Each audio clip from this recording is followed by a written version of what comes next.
Okay, good evening everyone. Dave Wiggins here. It is Thursday night and it's become a bit of a regular thing now, I think, doing this on a Thursday night during lockdown, and then it usually comes out on Friday or Saturday, and it gives us all something to watch and listen to, hopefully. We've had plenty of guests, no more than two usually, but tonight we have got three special guests for you. And we'll introduce them one at a time. So first up tonight, we have Mr. Mark Beatty. Good evening, Mark. Hello, Dave. How are you? Not too bad, mate, yourself? Yeah, I'm doing well. I don't want to embarrass you, but that light is still shining right on the top of your head. That's the big dome. It's a big dome. You're looking good. You're looking good. Also, we have got Mr. Matt Wright. Hi, Matt. How are you? Oh, good, Dave. How are you? Yeah, I'm doing all right. And you obviously decided you couldn't be bothered putting anything Portadown on tonight, and that's fair enough. Yeah, not representing, I'm afraid. Not representing. That's all right. We'll hear about that later. And the third guest tonight is Mr. Jonny Dunlop. Hi, Jonny. How are you? Hi, Dave. All good? Good. What's happening? Not much. I think that's nice. I like your lampshade there, to be fair. That's nice. I know. Do you like this background? I don't have a bookshelf like everybody else that you see on Zoom meetings, so I went with a lampshade instead. Yeah, he'll not watch this, hopefully. Oh, will he? He might. My boss is a two-time Olympic medalist. It's only for hockey, like. But when we go on the Zoom work calls, he's got all his certificates all lined up behind him in the full wall of certificates. And I sometimes think I must put my GNVQ certificate in a frame and stick it up behind me or something like that. So guys, the common denominator with you three is that you are heavily involved in the Portadown FC Media Team. Is that fair to say? Yeah, I think it is, yeah. I think it is. You all had to think about it there for a minute. So yes, you're the Portadown FC Media Team, along with Mr. Matthew Gregg as well. Anybody else on the media team? Yeah, there's Trevor Clydesdale. Alex Morrison as well does the Facebook, and there's a couple of other guys in the WhatsApp group just sort of help out here and there, you know. Yeah, so there's maybe 6 or 7 of you all together doing stuff. Yeah, there would be. That's good. We couldn't get Matt Gregg onto the call tonight. He was too busy, so that's all good. But we made sure we'd give him a nice big shout out anyway. So the media team, what does that involve then? Jonny, we'll start with you. What does that involve? What's included in the Portadown FC media team? Lots and lots of things. There's promoting the club, promoting games, the social media aspect of it, the We Are Ports TV aspect of it. Mm-hmm. Just getting the club, what's happening around the club and games and stuff, out to the community and out to the football public of Northern Ireland and further afield. In the championship, obviously the media coverage is probably next to non-existent. So our job is to try and put Portadown out there, as much as possible.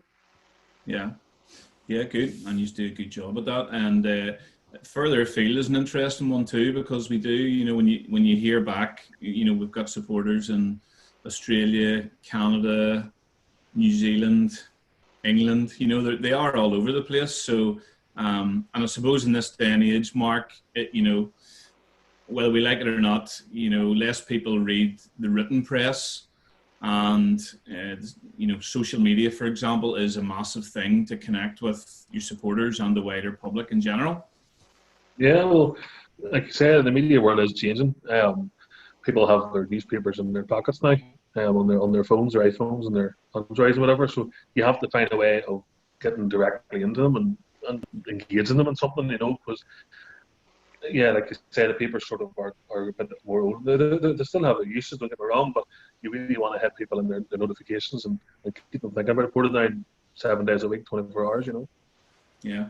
The age I am now, I've got all my notifications turned off so that I can be in control of it and all, but I know lots of people, it's, they love having the information, when it happens and all of that kind of thing. So, Mark, what does a week look like for the media team of Portadown football? What does it look like on a week where there's no match?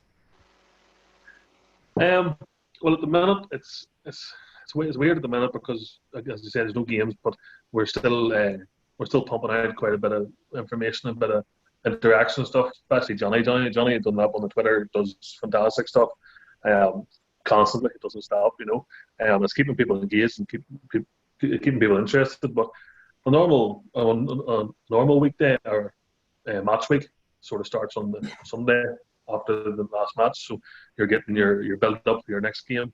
You're getting your sponsors sort of out there and slowly building up to the next game. Yeah, and in terms of thinking about the next match too, flyers aren't really a thing anymore, are they? Less people look at the back page of the Portadown Times. A lot of people are reading stuff online, so you have to connect with people through their phones and through their iPads and through their computers. And I think that's just so important. And I just want to really compliment all of you guys and the rest of your team who aren't on this call tonight.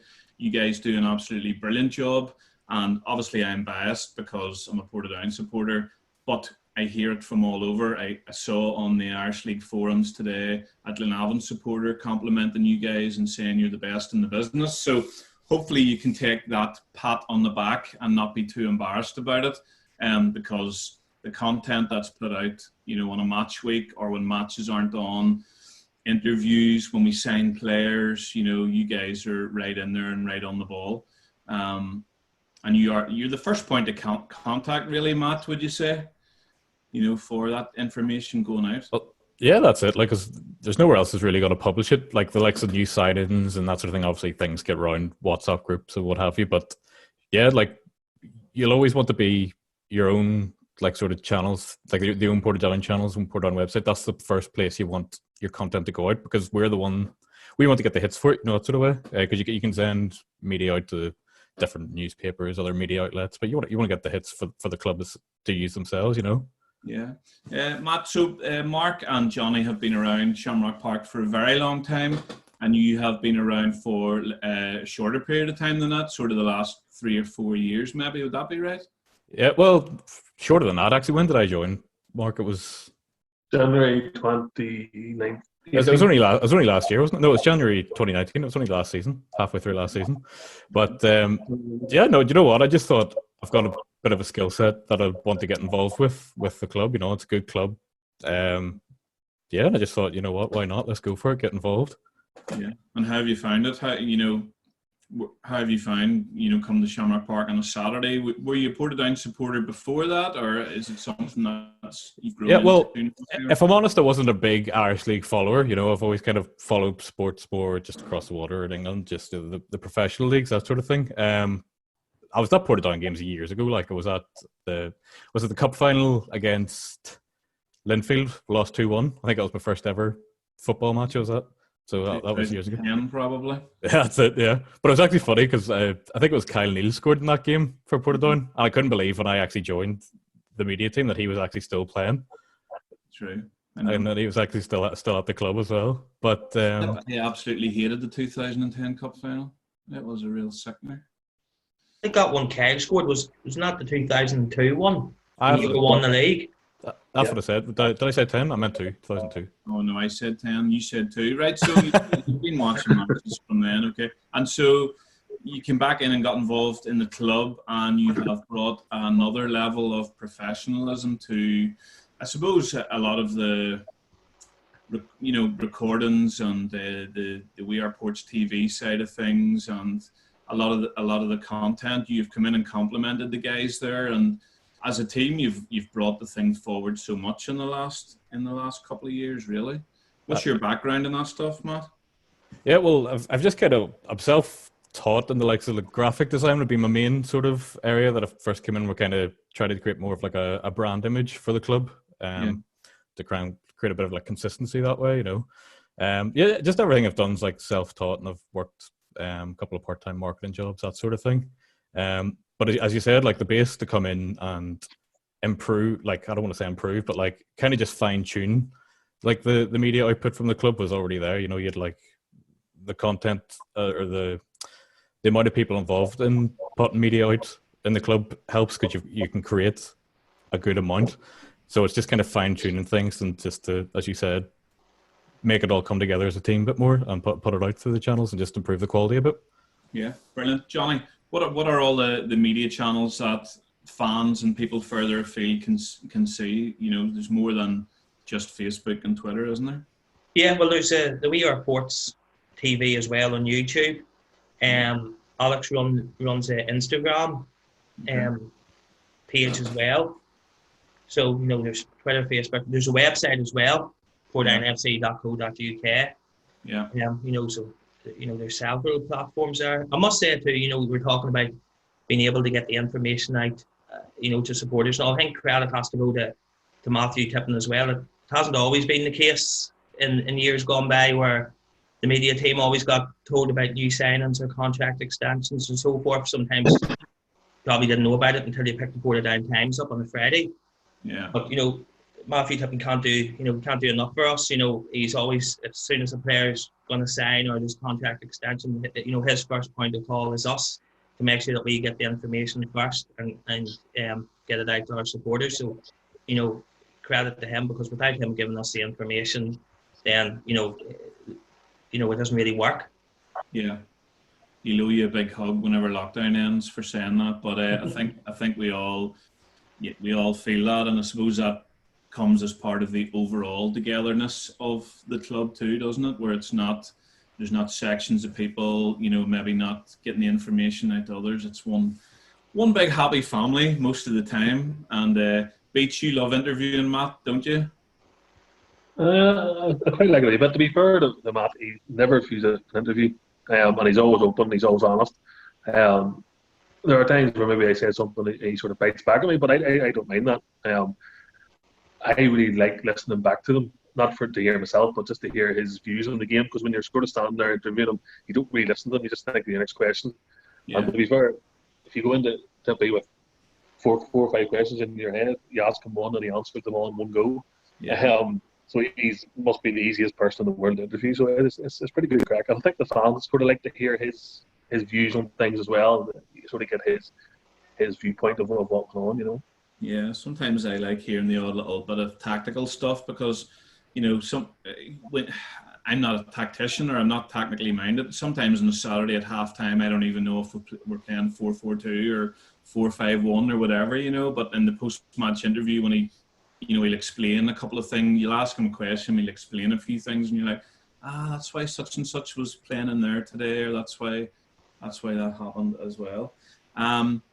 Matt, We Are Ports TV then has been a really important factor in the fact that we are currently a championship club. Hopefully not for much longer, but there wouldn't be a whole lot of television exposure for championship teams on the BBC or UTV or anything like that. So having matches available is a really important thing. And he's not here, but Matt Gregg as well. You know, I think he's watched most matches the last 3 seasons through a little lens of a camera up at the back of the stand. So well done to him, because that takes dedication as well. And I know you guys have filled in when he hasn't really been available. But how important is We Are Ports TV to the club, Matt?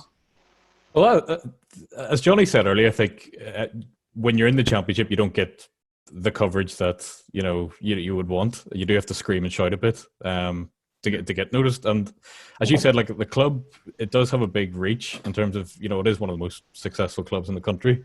And when you have a reach of people all over the country, they can't make the games, and you've got people all over the world as well that want to watch. It allows people to stay connected online. Like when you're in 2020, by not being able to, as a football club, not being able to show games, it would be, I don't know, it wouldn't be the best thing in the world. So thank goodness for We Are Ports, putting the sponsoring it for this year, and as well, obviously Tolls came in to help progress it a bit. Yeah, but fair play to Matt Gregg as well, because I don't know how he does it. The amount of moaning I do when I have to stand in for him. He went on holiday once this season, and I'm sure the fellas are sick listening to me, but yeah, very, very important. What I think about his dedication is when Mark Beattie's standing beside him shouting and going, he's nowhere to go. He still has to stand there and just take it and listen to it. I try so hard not to shout. I really do. It's yeah. I'm gonna do. I want to do like a range of clips of Beats just celebrating goals. The big scream he does. It's hilarious. No. It's gonna happen. It's gonna happen. And then Do you see another obviously, thing? but Another thing we're on Sports TV. Another big aspect of it. I know we're getting the highlights out there and stuff, but the team really appreciate it because the team get to look back on their games, and really get to see every moment. So I know Tippy looks back at every game on a Sunday or whatever, and we get a lot of players contacting us saying, "Can we get this game to have a look at it and stuff?" So it helps on the field as well as supporters, you know. Yeah. I don't know if, well, I'm surmising here, but because I think that the overall social media, We Are Port's good website, when you're trying to attract good young players to the club as well, I think that is a real key thing, that they see a professional job, and they're going to be, you know, if you're a young player coming through and you maybe have aspirations to go elsewhere, you know that you're going to be showcased through Portadown FC media channels.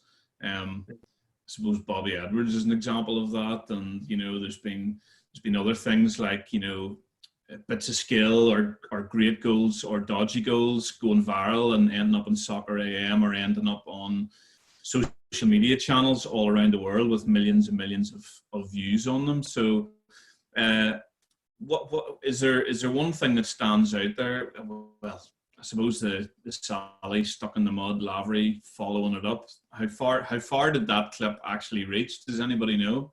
Johnny, any numbers on that? I think Beats. Was it Beats? Did you calculate it up where it was something? I was sort of keeping it running total all the time. Over all platforms, trying to see, and I wasn't even half of it because I can't get Soccer AM's figures, I can't get Sky Sports News figures, all that stuff. But it was well over 30 million at the time, like, so. Like, that's not even half it. It was madness. That's probably the biggest one. My favourite one was probably in the Irish Cup last season with Tipton, the ball coming out to Tipton and him backhanding it on the pitch again. That was my favourite one, to be fair. Yeah. Was that up at Ballymena? Was it? Yeah. I know. Yeah. No, that was a good one. He loved that himself, didn't he? That was him back on the pitch, basically. Loved it.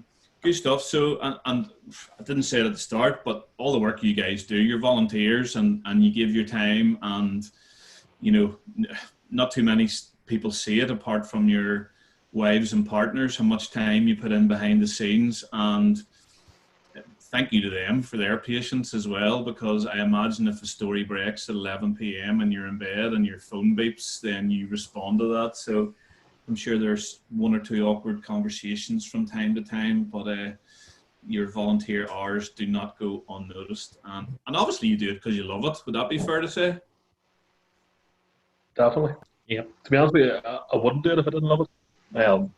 Like getting to meet the players when they come in, some of the first people to see is us because we're interviewing them and they're shoving a camera in their face. But getting to see people, getting to know some of the personalities in the background, it's good fun. It is. It's just good fun. As a young fan, when you're coming up watching the team, you sort of, even at the age that we're all at into our 30s and me into my 40s, it's getting close to the squad and the team doing things as well, and it's feeling part of it and it's being involved as well, isn't it? I love the challenge of it as well, because like you're always trying to find new ways to like innovate your content, trying to find new ways to do things. Like the group, we got the green screens in this season, and that was great crack, like getting those made. But yeah, I love the challenge of it, of trying to get it all done. Yeah, I think all the social media stuff, it connects with different parts of it, connect with different people.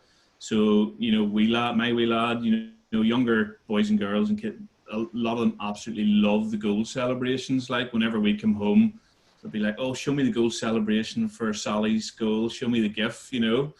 And he always wants to see those right through. And possibly older fans are more comfortable just popping on the Facebook or checking out a website as well, which is great. So obviously we're in lockdown here. There's a whole lot of talk at the minute. Are any of you keeping your eye on Twitter or anything? Because for all we know, we're sitting here and Niffle have come out and announced that the season's over and we're champions. Or we'll not go champions. We'll say promoted anyway. But are we expecting any news of that? It's hard to know really. I'm sort of I just put it in the back of my mind now, and that's not really thinking about it because I mean, it seems like they're just going to wait until there's no more choices left. You know what I mean? So, yeah, if you see Johnny's head drop down to his phone, that usually means there's something happening. So just keep an eye on it. That'll do. I'll let you know. Don't worry. That'll do. Johnny, how do you see it panning out anyway? I had myself pretty convinced that they'll. No, I don't think there's going to be another ball kicked this side of September. I think September is optimistic time for when football will resume, and they can't string the league out to then. I know it's obviously everybody wants to finish the campaign and finish and win things and everything on the pitch, but it's just not going to be possible. And you've approximately 80% of the league completed. So I don't think you can. I don't think it's fair. I don't think you can null and void the league at 80% of it completed. I do think that we'll just have to go if it's points per game or whatever way the league tables stand at the moment. Yeah. And just work it from there. I think that we should be promoted. We've been top of the league from October time, and I think it would be very harsh for them to null and void the league and not have any promotion and relegation. I think by null and voiding the league, you open up more cans of worms than you do by going by the points per game. Yeah. But I do think that they need to make a decision sooner rather than later, because Portadown's probably one of only a handful of clubs in a unique position where we're sort of in limbo. If you're a Cliftonville or you're a Glenavon or somebody like that, if the league's null and void or whatever happens, what league that you're playing in next year, so you can prepare yourself accordingly. Yeah. But Portadown's in that situation where you don't know if you're going to be in the Premiership, you don't know if you're going to be in the Championship, with obviously impacts on all things, signing players, player contracts, sponsorship. So, I think in regards to that, they need to make a decision, fairly quickly to let those handful of clubs start preparing. Yeah. Mark, do you think as Portadown fans we are blinkered, as in we just want the season to end and want Niffle to say, right, you're promoted to the Premiership? Or is that genuinely like the most logical solution? I can't take the blinkers off, to be perfectly honest. But you read in the forums and stuff, you read a lot of varying views and opinions, really. And a lot of them, in my opinion, a lot of them are tarnished by who you support. And I think even people have come out this week, the Larne owner has come out to say, there's so much money involved in the Premiership with the European money that I think people are wanting their own little agendas there because they want a slice of the pie, really. And I think maybe as supporters, Portadown supporters, we are in a similar place where we're just sick of being in the Championship and want to get back to where we feel like we need to be. Yeah, I think it's fair. I think we are blinkered to a point, but I mean, it's hard not to look outside your club, because that's what you spend so much time thinking about all the time, even outside the lockdown. But yeah, I don't care. I just care about Portadown. I don't care about the rest of them. They can all go stuff for me. But honestly, it's hard not to see a way. If they do null and void the league and keep us in the Championship for another year, that's harsh upon harsh on everybody, really. That's sort of done in the year. For example, Lee Bonus had a great year. Is that now cancelled? You know what I mean? There's a whole lot of personal stories throughout the league, and not just supported down. That's all wiped off. Well, it's wiped away from history, really. Yeah. But yeah, stop everybody else. I want to get up. I think we deserve it. I think our seasons has deserved, and I think that's where we're going. So to not get it would be cruel. It really would be gut wrenching. You're very cruel, and someone made, well, I know who it was, and this was a very logical way of thinking about it, and I liked it because it helped me kind of focus my mind and think, actually, that's really fair. Portadown supporter Timothy Brown as well, who we know sort of said, if an A-level student had worked really hard for 4 years towards doing their A-levels and they got, 80% of the way through the year, would you say to them, no, all your work's null and void? Or would you see where they're at, or take a class, take a percentage of what they've done and just to see how they're getting on? And for me, that was quite logical, because you're not going to punish you're not going to punish a team who are doing well and who are almost there for the sake of a team who haven't played as well as you all season. I don't know if that makes sense. It makes sense in my head, but I don't think we should be punished for basically doing well. And the other factor is the finances. You know, people have paid for season tickets. People, you know, players have been paid. Are they going to refund, you know, the amount of money that we've paid out in wages for the season? Are they going to be able to refund people's season tickets, people's admission fees, people's merchandise, you know, all of those things? You can't just null and void something because so much effort and so much time has gone into it and so much money as well. I think it would be really unfair. I think the deadline for UEFA is maybe this Monday for the leagues putting forward what their plan is to conclude the season. Is that right? 25th of May? I had talked about that date, but they keep on mentioning different dates, so I'm not 100% sure on the latest, you know. I think when you look, you know, the Welsh League has used the points per game system to bring an end to their league campaign and, you know, have adjusted things accordingly regarding promotion and relegation. Scotland has done something similar, so I think it would be very outside the box for NIFL to go completely different from what the rest of the leagues in the UK, you know, are doing. There's also been the argument for the 14-team league where you move the top two up and go with a 14-team league premiership for one season and then adjust it accordingly at the end. Suppose that would save any legal challenges or whatever might come about from teams being relegated and things like that. So, you know, there's a couple of options open to them, but I just hope that, you know, they make a decision fairly shortly. Yeah. I don't know if it's been complicated any by, obviously there was a little query over the licensing. You know, there was they were looking into Glentoran a wee bit and Ballinamallard a wee bit in terms of that. So I don't know if there's any potential outcome coming from that might make the decision easier or more difficult. They're maybe waiting for that as well. Time will tell anyway, but we all hope for the best. I just wanted to chat about We Are Ports for a minute. So We Are Ports are the sponsors of We Are Ports TV, but We Are Ports, you guys are all members of that. Mark, you're a former chairman, and Jonny, you're the current everything of We Are Ports. What are you, the treasurer officially? Treasurer officially, yeah. Treasurer. And Matt, you're a member too, aren't you? I am, yep. Probably one of the newer members, but I'm a member. Yeah. And I'm the current chair of that. And I think I'd like to talk to you guys about that for a couple of minutes anyway. We Are Ports is a members scheme which has 118 adult members, Jonny, from this week, would it be? Something like that. Maybe 119. There's a new member come on board this week, so that's maybe jumped up a bit. But it's in and around there anyway. Yeah, so it's a democratic members organisation, and each member puts a minimum of £12 a month in. And it's not like a 300 or 500 club. There's no prize draw or anything like that. The members put their money in. And what are the benefits of being a member? Matt, I'll ask you, what do you feel are the benefits of being a member of We Are Ports? What do you feel you get for your £12 a month? Obviously, the big thing about, I think, why the scheme was successful from when you guys launched it was you get a say of where the money goes. You know, because you could join a supporters club or a supporters group and the money's just put into the club, and then you don't really know. At least you can make suggestions. Like I know I've suggested a couple of things to go to vote, and that you feel could improve the club or could be essential to the club's runnings. You know, I just like that, the fact that you have a bit of a say. I don't want to say a say. It's just like you have a bit of involvement in kind of like in a financial decision for the club.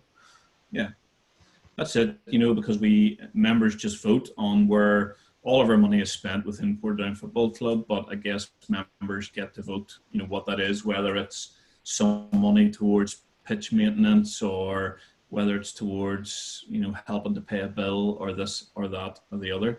Jonny, what are some of the other benefits of being a member of We Are Ports? We have a We Are Ports representative that sits on with the board of directors. So we have a direct link to the board. Gary McNally, he'll then report back to We Are Ports members, you know, with information, etc., from the board meetings.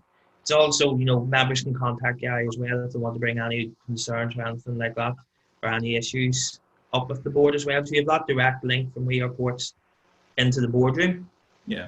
What I love about that is, yes, if you have been successful and you run a successful business and you're in a position to put in a big sponsorship check, each season, you could become part of the board of directors. But for everyday people, clubbing together and actually being part of something and combining your money and putting it in there and getting that representation, I think is a really key thing about it as well. And I think a lot of members, it helps them feel closer to the inner workings of the club.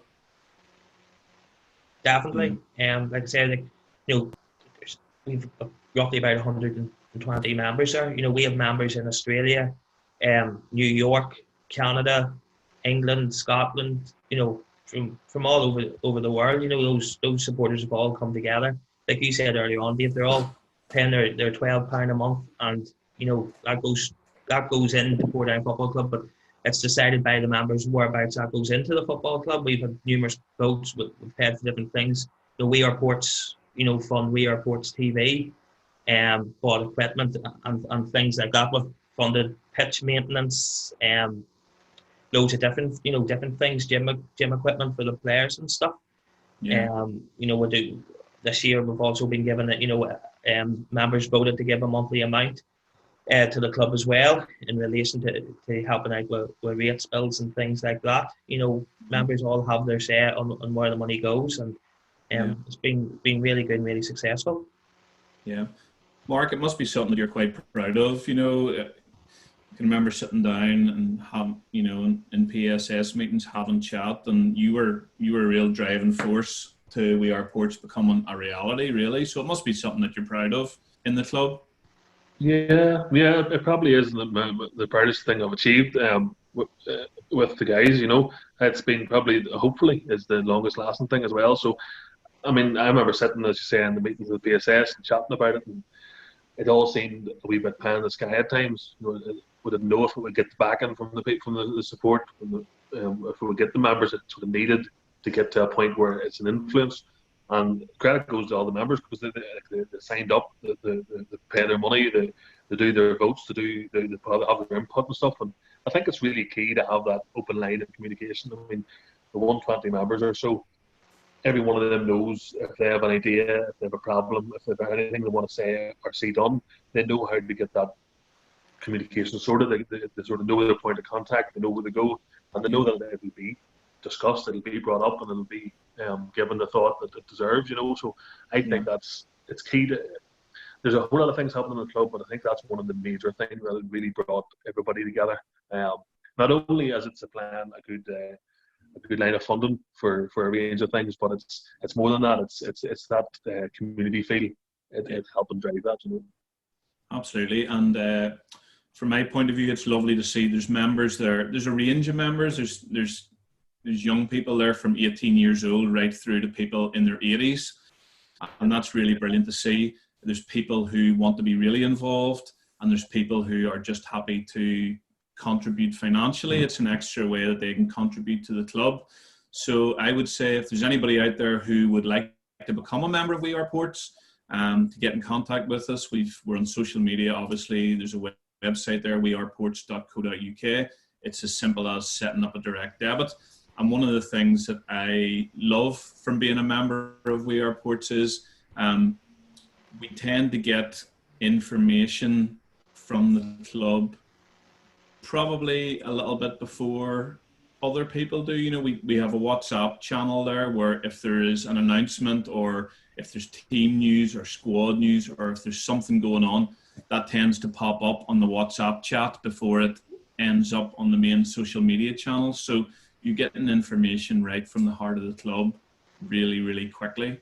And you're also getting information that sometimes you don't put out on the website and the social media channels. You're getting background stuff that isn't maybe flashy or shouted, you would normally shout about, but it's stuff that people that are interested in the club are interested in, like background things like washing machines. You got a new washing machine, and you're sort of getting that information that you wouldn't normally get on the Twitter page.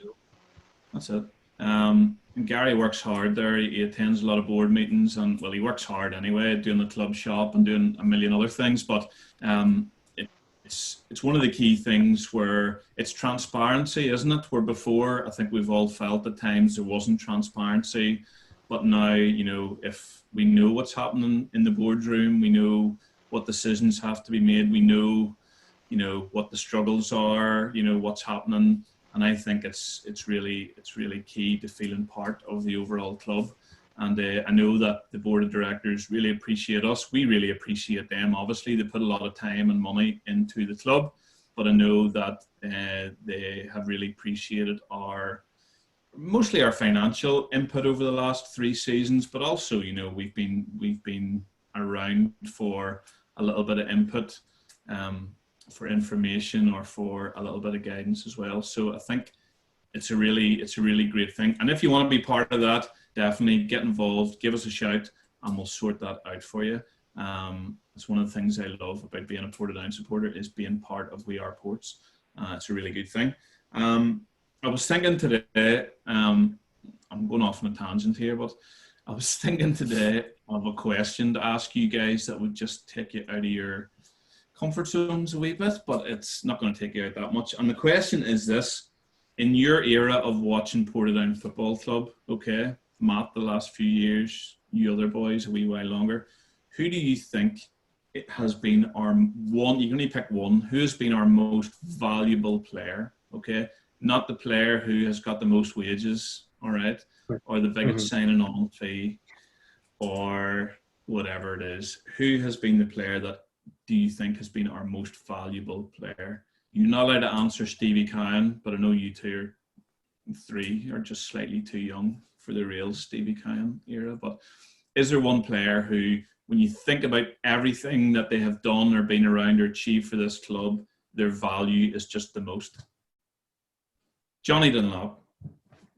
Goodness, there's the obvious ones you can go for, if any Arkle or something like that, but I would probably go for somebody like Philip Major. You know, he's won every league title. You know, he was a starting fixture in every Portadown team that won a league title. He won the double. You know, he was there he was a permanently there through the most successful part of Portadown's history. So, you know, I would probably say Philip Major when you look at it in black and white. Is he the only player who was there for all 4?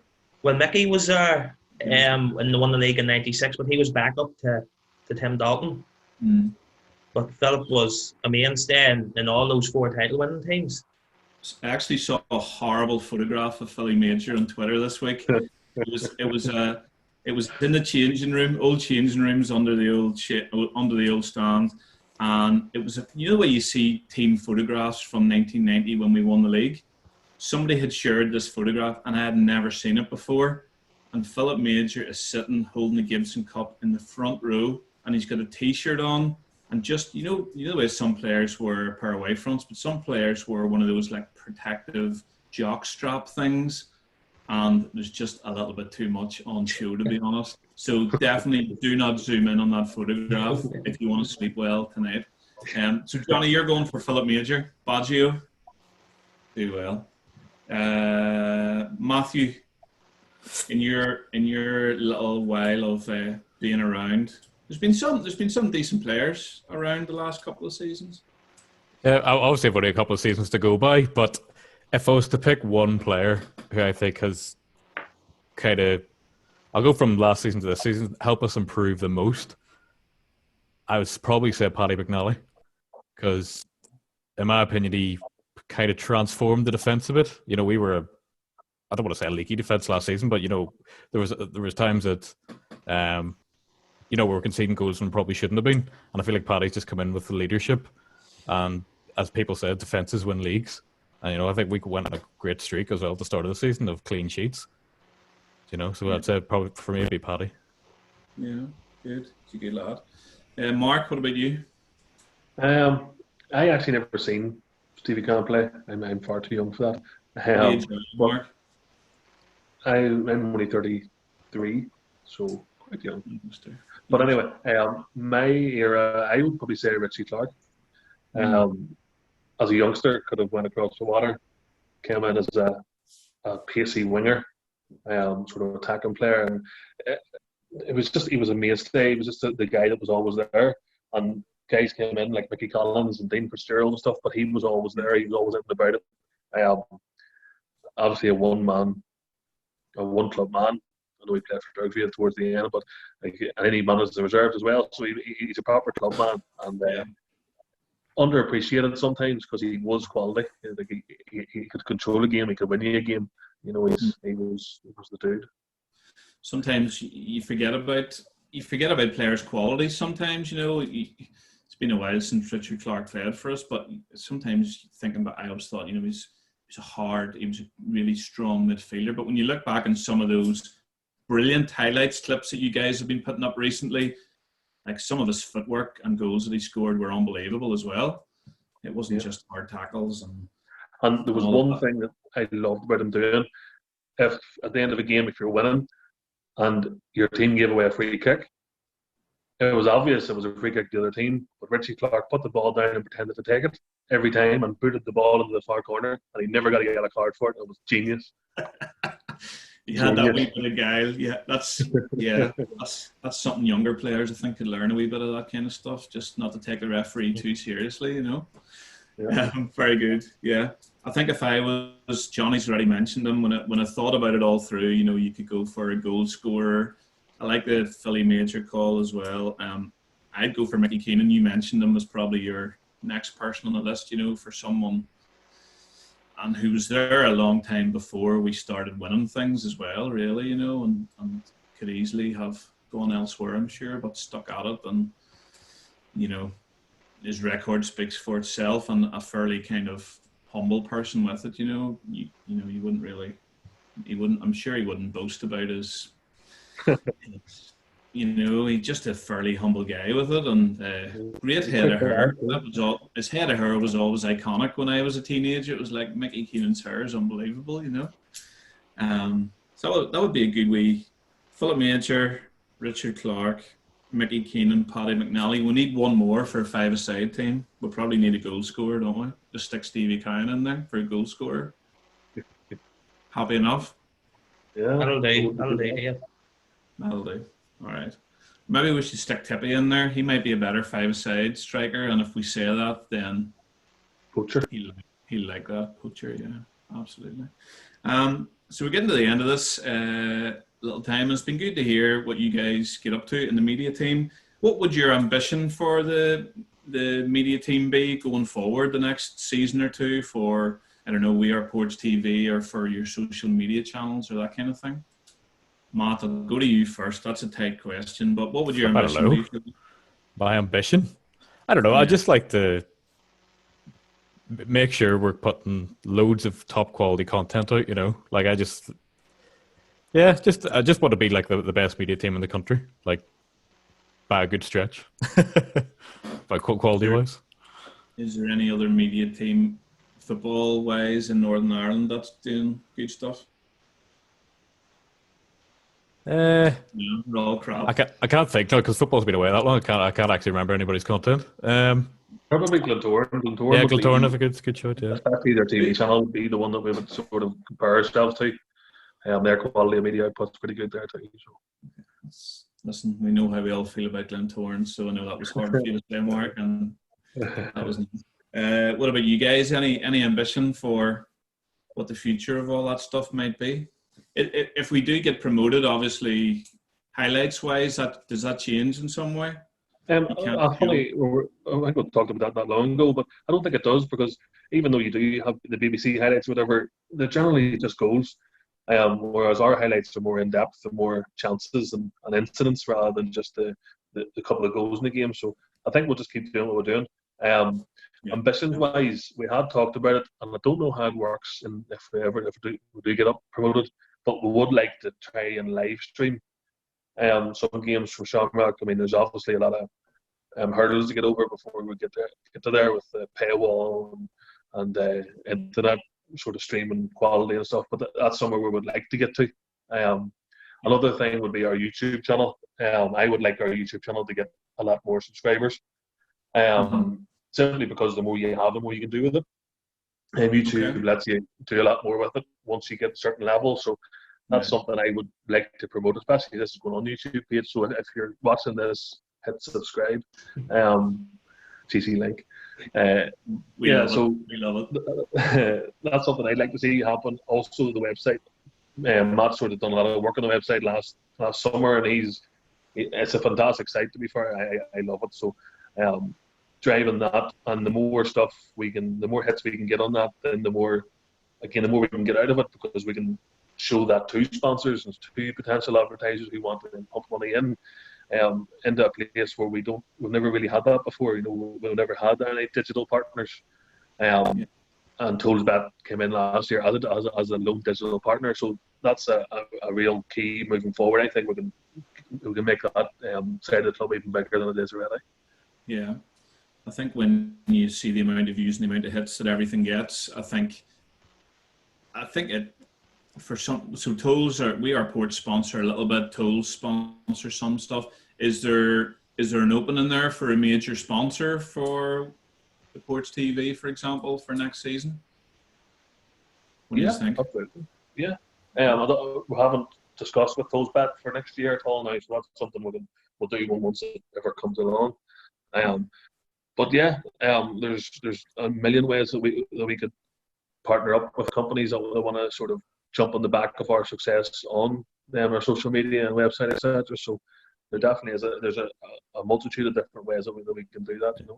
The cracking one to sponsor would probably be the goal celebration gifts, because like they weren't sponsored this season, but they try to get one in. But the interaction they get with people and how many people share them, and obviously they're feel good tweets, so people do want to see them and interact with them. So I would say if anybody's looking to get involved as a digital partner with the club, look into the goal gifts. Because we are scoring a lot of goals, like. Yeah, a really simple way to have your company's logo, on the background of interviews, on the corner of the screen. And of course, that stuff gets shown in the boardroom at halftime and full time as well. And I think that would be a really good sponsorship opportunity for someone. Before we go, the highlights are, for instance, like it's amazing here on a Saturday evening when you come home, the texts start coming through when about 6:30. What time will the highlights be on at what time? And it could be somebody from down the road asking the question, or I have a mate in Australia, and it could be them asking the question, or it could be Barry in Canada saying, the highlights go, far and wide on a Saturday evening with everybody looking to see them. Like, so, if you're a company, your name, if you're involved with We Are Ports TV, it's going all over the world. Yeah, absolutely.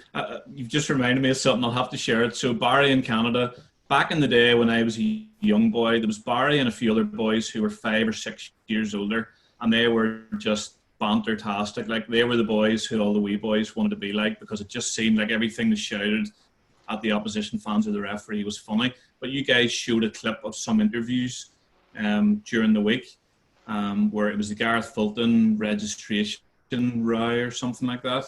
You shared that was this week, wasn't it? You shared that? I had come across some old footage that I was going through. Right. About 4 or 5 years ago, I got given, it must have been about 12 DVDs just full of ports coverage from about 1989 to the early, or like 2010. And lockdown gave me the opportunity to go through some of it. Yeah. And I come through that.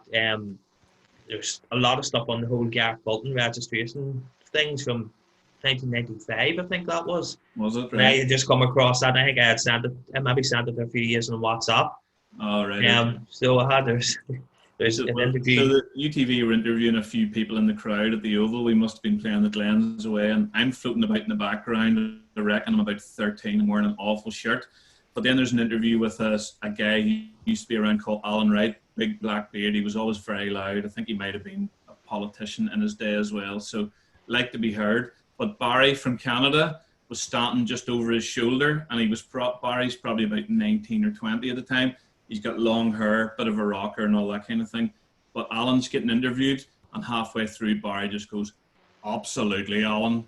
And he was telling me during the week that for about a year, all his mates just called him Absolutely Alan. And that was his nickname for about a year, which I absolutely loved. Like, last thing, give me, in very, very short, give me your most memorable thing that happened this season, the season that has passed and probably over. What was your most memorable thing that's happened, Mr. Mark Beatty? What are you going to be first for? Mr. Jonny Dunlop. Go on, Mark. I mean, there's a couple of stupid ones, but I mean, on the pitch, if we're talking on the pitch, it has to be actually weirdly not a big game, but it was the way the PSNI pretty early on in the season, and Cricky Crane got sent off in the first half, and it seemed like one of them days when nothing's going to work. No matter what we threw at them, they just the keeper pulled off a few good saves and stuff, and I think it hit the crossbar maybe as well. That Cricky Crane tackle, it was never a red card though, was it? Not at all. But just when Nelly scored that header in the last few minutes, you just sort of seen that this is a team that doesn't give up and sort of fights right to the death, no matter what's going on in the game. And that's when you started believing that this set of players is going to go the way, you know. Yeah, playing right to the end. That must have been on the 90th minute or extra time, injury time, was it? I think it was, yeah. I remember you celebrating that goal, Beats, and I thought you were going to fall over the barrier because you were like completely bent over the barrier. Yeah, I do that quite a lot, to be fair. I got a dig in the eye there as well. So that. Matt, what about you? What was a memorable thing this season for you? Memorable thing. Let me see. I love the Newry game. You know, you've gone down to the Newry Showgrounds, you're 1-0 down, and to come back the second half and win it, I just thought that was, you know, for similar reasons. You know, you felt like, you know, is this the season where things change, and is this the season where, you know, they actually do the heart and desires there to go on to be able to get themselves out of tricky situations and to pull that off. Yeah, brilliant. Love Newry away too. Jonny, what about you? It's probably two that I'm finding hard to separate. The win up at Ards. That's not the way this works. You got to keep out one. Up at Ards. Give us two then. Give us two. Well, up at Ards, we were 2-0 down at half time. And we were lucky to get in 2-0 down at half time. And then to come back in the second half, Connell's 2 goals, and they end up winning 4-2. It was brilliant. You could just feel the atmosphere building in the second half, and it was just a fantastic night. Then Boxing Day against Legal was a great day, as you know, great win as well. And you know, like I think Matt said there about, you know, the character in the team, you know, and you know, never say die attitude and keeping going to the death shone through in those games for me. Yeah, brilliant. Another good memory of the season is Derby away, because we stayed over in the Derg Arms and just had a great crack all night. Good, that's good. I'm glad you remembered it, Mark. That's good. Just a good. So tell me this: you boys are in charge. Who do you want me to interview next? I'm sort of out of ideas for next week, so I really enjoyed chatting to you guys tonight. Actually, we don't, you know, you're always running about. You don't get a whole lot of time to sit down and talk properly, and on a Saturday as well, you're always doing something. So that's been really enjoyable and good to hear your chat and your memories and that kind of thing. Who do you think we could go for next then? You haven't had Tippy on yet, have you? I did one with Matthew about 6 weeks ago now, but it was exclusively for We Are Ports members. Oh, that's right. Yes, we're on that now. Yeah. That was another wee plug for We Are Ports there. You could go for a couple of ex-players. Yeah. Get them together and see what their memories are and sort of talk about the old days and stuff. Do you know who I really want to talk to? And I was going to do my own wee stuff and try and interview some people who weren't totally Portadown. I'm quite friendly with Duncan Larry in New Zealand, who was Glenavon captain 1989-90 sort of thing. But I'd love to sit down with Neil Candlish and have an old yarn with him. I always liked him. You know, there weren't too many Portadown players ever with long hair, and he had the long hair, and you sort of always thought he was a bit cool, like. Right. What about to get Neil Candlish and Wesley Boyle together and just compare conditioner? Yeah, just what did you say, the long-haired edition? No, compare conditioner. Compare conditioner. Yeah, could do that. I'd like a chat with. I'd love a chat with Wesley. Actually, you know, he did what we all did. He broke into the team at 16 before he ever went across the water, and we all dreamt of doing that. And I played in the Edenderry and Killigamane junior high school team with him as well. So that's, I mean, he carried us and all of that. Like, I don't think I kicked the ball for 2 whole seasons, but somebody like that might be nice as well. Yeah, Good stuff. Are we happy to leave it there then? Absolutely. Thank you, Dave. Well, thank you to the three of you for your time, and yeah, we'll get this edited, and I'm sure it'll go out tomorrow or maybe Saturday morning or something like that. We'll get Mark to get to work. I'll do. All right, thanks guys. Take it easy. Good man, thank you. Yep, see you later.